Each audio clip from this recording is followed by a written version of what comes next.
continue that. We have now worked out the NPV on your calculator. The next question, you are asked to work out the IRR. What is the internal rate of return? What is the IRR? It's a rate, it's an interest rate that makes your NPV 0. It makes your present value of your outflows equal to your present value of your inflows. Your break-even cost of capital rate, if you wish. Inflow and outflow. Yes, cancels out. To get to the IRR, once you have the NPV on your calculator, simply do the following. Press Shift and IRR, which is your cost key, the CST key on your calculator, IRR, press that next. And you get 15.97 rounded. 15.97. Wonderful. Wonderful. So your cost of capital was 15%. You get told that, and you've used that when you did the discounted cash flows. What this means is that you could have gone with a cost of capital as high as 15.97 and still broken even without having a negative NPV. Your worst case scenario, you had 0.97% to play with in terms of your cost of borrowing, cost of capital. Capital is what you're borrowing from the bank. Yeah, cost of borrowing, if you want to use that term. So 15.97 is your IRR. Yes. Okay, very good, very good. The next part is the MIRR. Now this is where people, one of the areas, there's quite a few, but this is probably one of the main areas that people battle to understand, and what I'm having most people come back to me on and say, how do I work out the MIRR? What is the MIRR? There's a definition, which you've all learned, and you all know the definition. The definition of MIRR simply says, a weakness in the regular IRR, which we've just done, calculation, is the fact that an implicit assumption is made that cash flows are reinvested at the project's own IRR. The modified IRR, MIRR in brackets, assumes that cash flows are reinvested at the cost of capital rate. Cash flows, these cash flows are then, the positive cash flows are reinvested at the cost of capital rate and not at the IRR rate. If you owe money, if you have an access bond with the bank, right? When you put money, you borrow at 15%, you're putting money back into that same account. You're actually earning 15% on that money, not so. Because you're putting money back into the same account. You can't earn 15% in normal savings account. But by putting your money back into your access bond, you're earning the same rate as what your home bond rate is. Follow that, right? It works on the same principle. So in order to determine the MIRR, we have to have two numbers: a present value of your outflows and a future value of your inflows. You have to have those two values. Now we've said earlier, and I said to you, remember this number because we're going to use it again. That number there is the present value of your outflows. We've worked it out already earlier this morning. Present value of your outflows.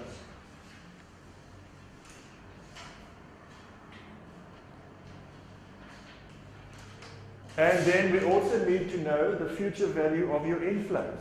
What are your inflows? Here they are. That, and that. Future value those inflows. To what point on the timeline? Present value is here. It's my pen.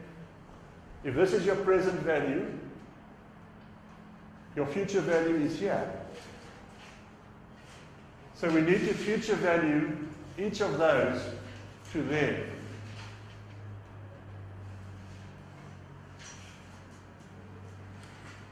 And this one is already there. 1, 2, 3 calculations plus the 1.1 million. All right?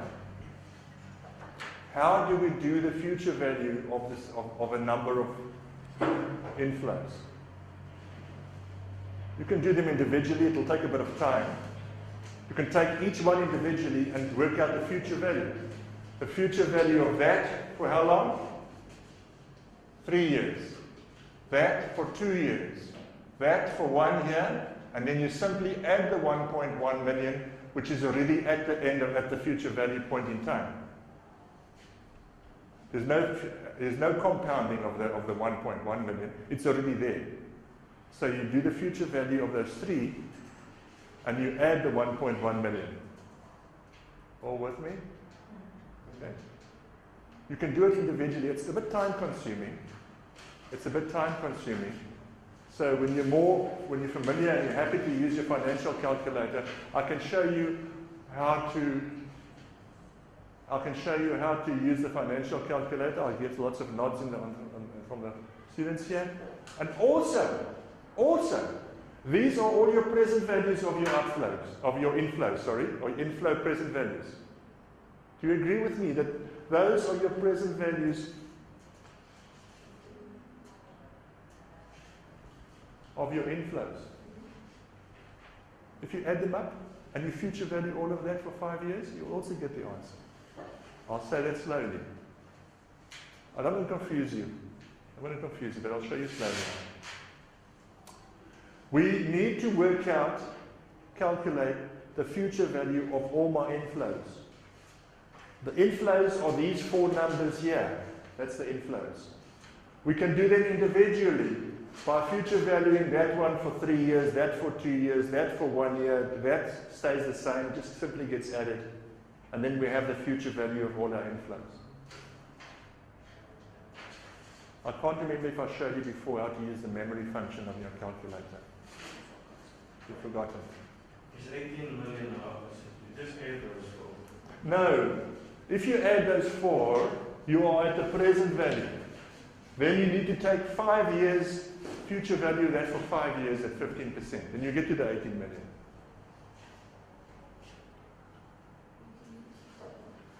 It's in your paper. It's in your hand. I haven't got the number on the board. It's in the... Got that? Did it work? Did you add these up? Then it gives you the present value of your inflows, and you future value that sum for 5 years at 15%. Perfect. Because the present value of that is here. And we want to be there. And the gap or the period of time is 5 years. So we are future valuing that for 5 years, and you're getting the 18 million, which was the figure was 18,461,262. So what is the calculation to get there? Wait, I haven't done. We don't have the answer yet. We don't have the answer yet. We've got the 2 values. Now I want to work out my MIRR. But I'm asking the 18 million. What is that? Now how do you arrive to the calculation? Yeah, I'm going to show you that. Oh. I'm going to show you that. I've shown you one method because just simply because we have the numbers on the board. You can add up the present values of the inflows, not of the outflows, of the inflows. That is at point 0 on your timeline. You can future value that for 5 years at 15%, which is your cost of capital rate, and you will get the future value of those inflows, which will be 18,461,262. Right. Got that. Everyone, John, you happy?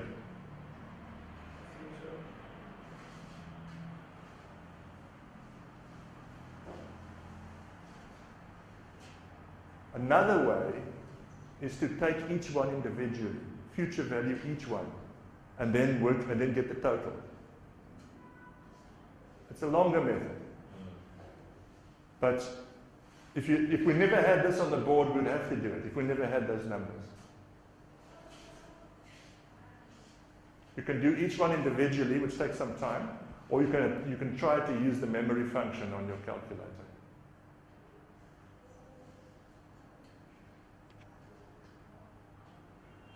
you want to have one go at that?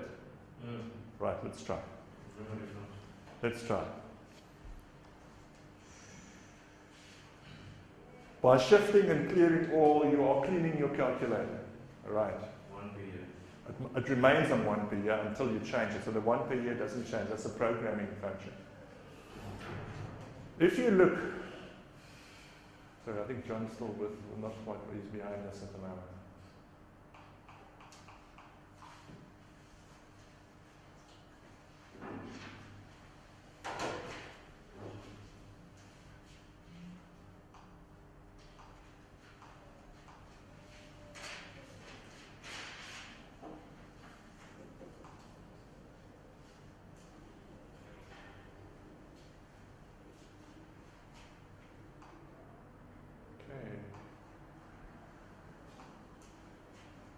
I'm just waiting for a couple of seconds for you to just to all be on the same page as me.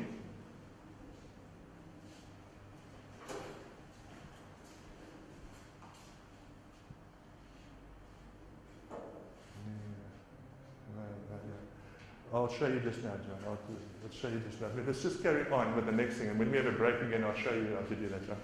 Right. Let's try and use the memory function on your calculators to work out the future value of your inflows. Right? The future value of your inflows. Shift and clear all. Enter the 15%, 15 shift nominal percentage, your interest rate that you are working with. Now we start.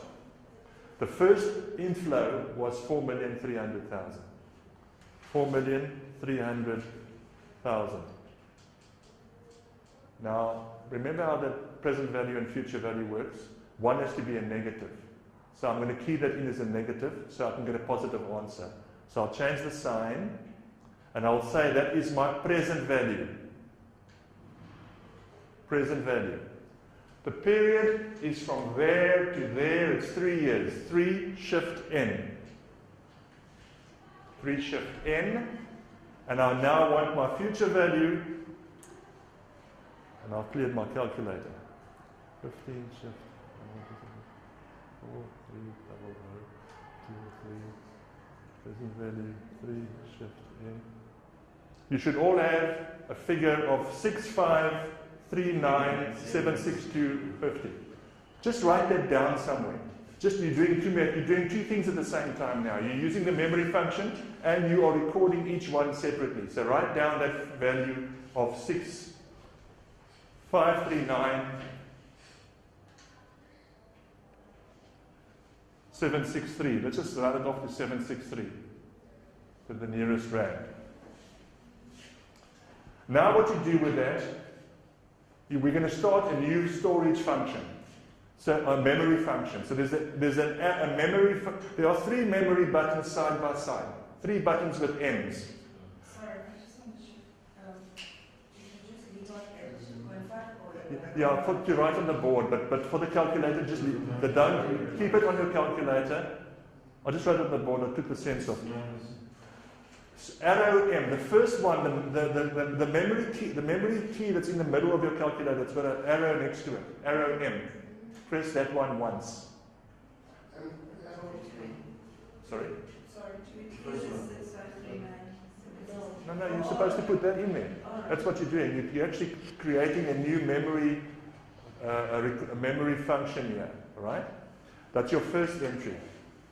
Now the next 3, we're going to add to the memory. So we're going to use memory plus from now on. We're going to add to that. So we take 5,400,000 plus minus present value. That's 2 years. 2 shift N. And if you press future value, you should get 7,141,500. Yes, all of you. And you all got that. Now you press M plus, so you write that down with the other number as well.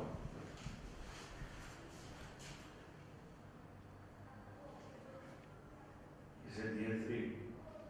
4. So same one, go ahead. Press memory plus. Only once, eh? I don't know if, then you start the next calculation. It's 3,200,000. Plus minus PV. That's for 1 year. 1 shift N. Future value is 3680.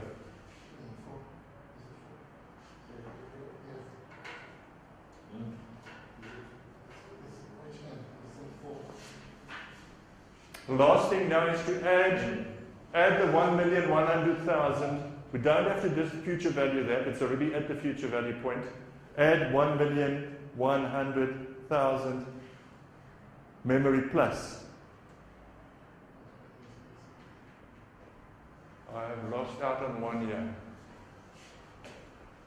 So you add 1,100,000 memory plus.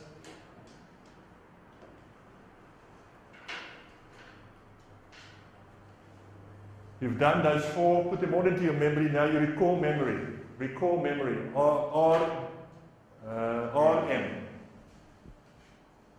14.7. Okay, we've missed out. I think we missed out on one of these. We missed out on that, putting that into your memory. I think we missed out on that one. So add that to your memory. 3680. Memory plus recall memory. 18,461. That's your answer. 18,461,262. 18,461,000. We missed out putting the 3 Forgot to put 3,680. into your memory. Sure. Not that memory, into your calculator's memory. Right into your calculator's memory. So why do you accept 1,100,000? It's already in a fixed value. it's already there, Lloyd. It's already there.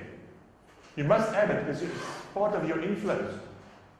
You can't future value it further because we are working at this point in time. It's already at the end. Oh, the end. It's already at the end of the period. Yes. So we're simply adding the final inflow. And we get 18 million, which is what is being 461,262. 18,461. In fact, here you get 263 because of the rounding. Now, it took us quite a while to get there. We've now got the two values I spoke to you about earlier. The present value of your outflows and the future value of your inflows. Now we want to know what the modified internal rate of return is. Right, your present value of your outflows was 9. Shift and clear all. We don't want that 15% programmed anymore. We just want 1 per year. Your present value of your outflows is 9,008,696 plus minus PV, present value.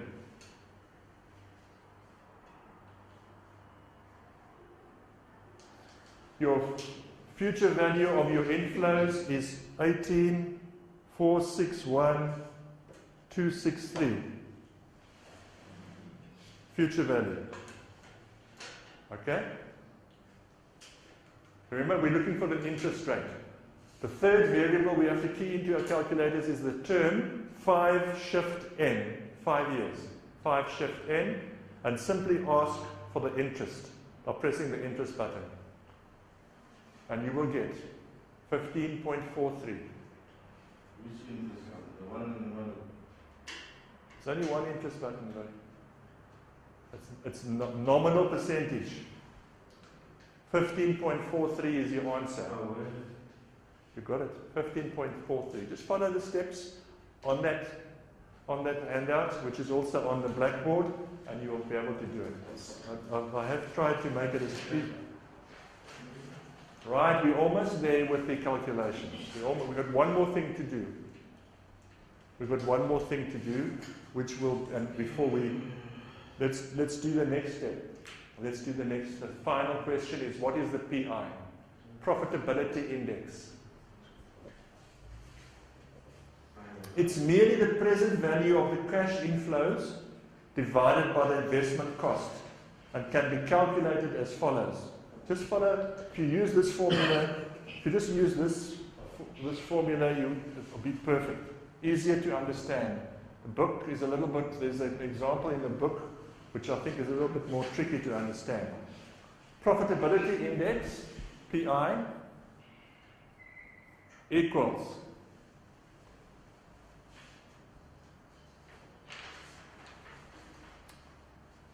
your 1 plus the NPV divided by your investment cost. Investment cost. Okay? Profitability index is 1 plus your NPV divided into your investment cost, which is 1 plus your NPV is 169,814, and your investment cost is this figure. That's your investment cost.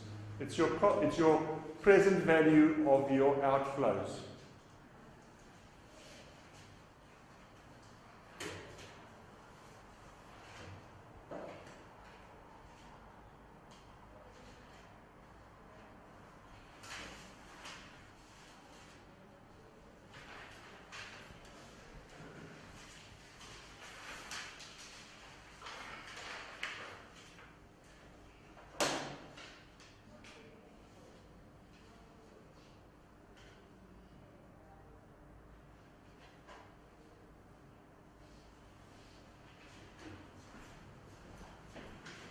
Naught, comma, 0188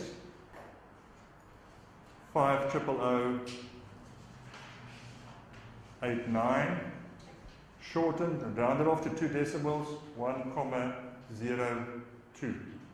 It's simply a ratio between your, in this case, your investment costs and your cash inflows divided by your investment cost, and can be calculated by using your NPV 1 plus your NPV over investment cost.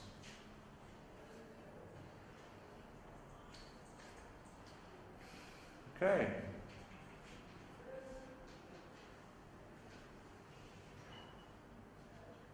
During the breaks and afterwards, I'll have more time with a one-on-one if you need any, one-on-one help. Sorry. Investment cost, does it mean referring to inflow? No, your costs. Your outlay. Your outflow, your present value of your outflows. It costs you so much. That's what it costs you. At point 0 on the timeline, discounted. At the beginning of your timeline, it costs you that. Those are your 6 calculations that you'll be required to do.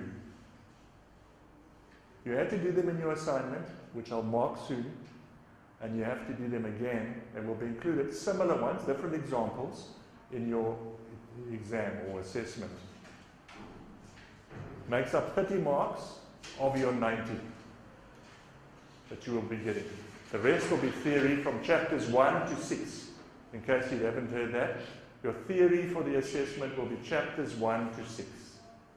We will do 5 and 6 just now.